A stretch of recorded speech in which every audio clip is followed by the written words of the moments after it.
ఈ ధనుస్సు రాశి వారికి ఈ సంవత్సరం ఆదాయం 5, వ్యయం 5, రాజపూజ్యం 1, అవమానం 5.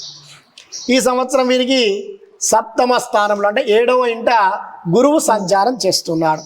అలాగే 11వ స్థానంలో శని, 4వ స్థానంలో శని, 11వ స్థానంలో రాహు, తర్వాత 9వ స్థానంలో కేతు ఉండడం వల్ల వీరికి చక్కటి దేశ సంచారం చేసేటువంటి అవకాశం, తర్వాత ఇతరత్ర యాత్రలు చేసేటువంటి ఫలితం కలుగుతూ ఉంటుంది.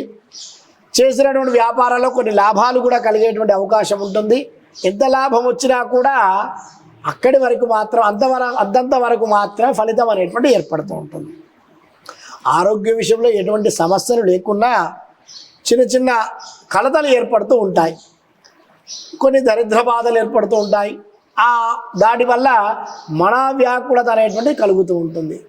అనుకున్న సమయానికి చేతికి డబ్బు రాకపోవడము, అనుకున్నటువంటి పనులు త్వరగా కాకపోవడము అనేటువంటివి జరుగుతూ ఉంటాయి. శత్రువుల వల్ల కొన్ని భయాలు కూడా కలుగుతూ ఉంటాయి ఈ సంవత్సరం వీరికి. అటువంటి ఆ యొక్క దరిద్ర బాధలన్నీ కూడా ఈ సంవత్సరం కలుగుతూ ఉంటాయి. నూతన వస్త్రాలు కొనుగోలు చేస్తారు. ఆ కొనుగోలు చేసినా కూడా ఆ ఫలితాన్ని పరిపూర్ణంగా పొందలేకపోతూ ఉంటారు. అటువంటి అవకాశాలన్నీ కూడా ఈ సంవత్సరం వీరికి కలుగుతూ ఉంటాయి.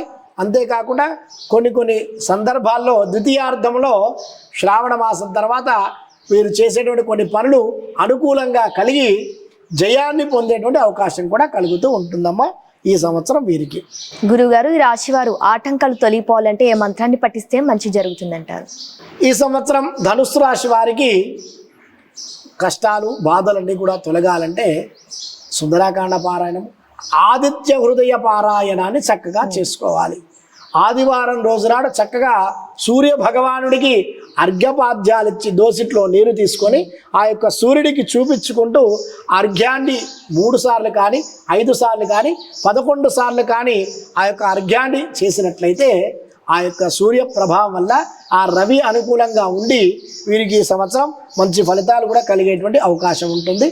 దాంతో పాటుగా చక్కగా ఆ యొక్క ఆదివారం రోజు నాడు అటు సూర్యుడిని పూజించుకొని తర్వాత అమ్మవారిని కూడా పూజించుకున్నట్లయితే వారికి చక్కటి ఫలితాలు అనేటువంటివి ఈ యొక్క ధనుస్సు రాశి వారికి ఈ సంవత్సరం కలుగుతూ ఉంటాయమ్మా.